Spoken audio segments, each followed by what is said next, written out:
Bismillahirrahmanirrahim. Assalamu alaikum. My name is Maryam and I'm here with the second course, which is Introduction to SQL. The first course was all about Introduction to SQL Server. And in the second course, we're going to talk about the selecting rows, in which we will select the column from the table, filter the column, aggregate function, and sorting and grouping.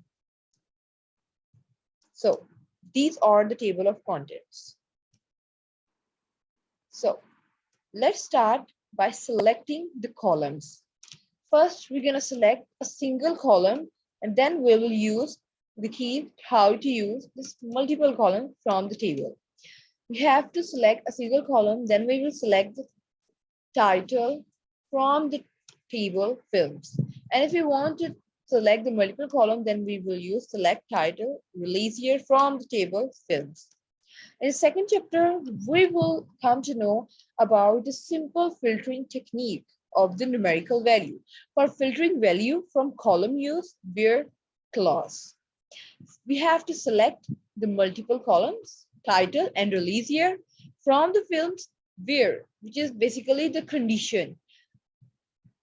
And if we want to use multiple condition, we will use like that, where release year is less than 2000 and the language and is used, and operator is basically used between the two conditions, where the language is Spanish. For filtering values in a range, we will use between clause.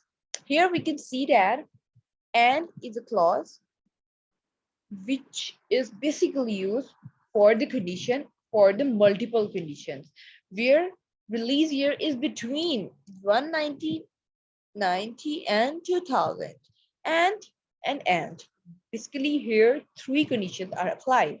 And if we see a specific filtering, we use in clause. Aggregate function. For performing calculations, syntax for that is as follows. Average is used, sum is used, maximum is used, minimum is used. Syntax will be the same for all, but all the aggregate, for example, maximum, minimum, aggregate, sum are changed. Sorting and grouping. For sorting columns, we use order by clause. We have to select from the tables where is condition applied and ordered by release year. Then we will get our required or desired data from the table. For grouping column, we use group by operator. This is the statement of accomplishment from the Datacamp of the course Introduction to SQL. Thank you. That's all from the side.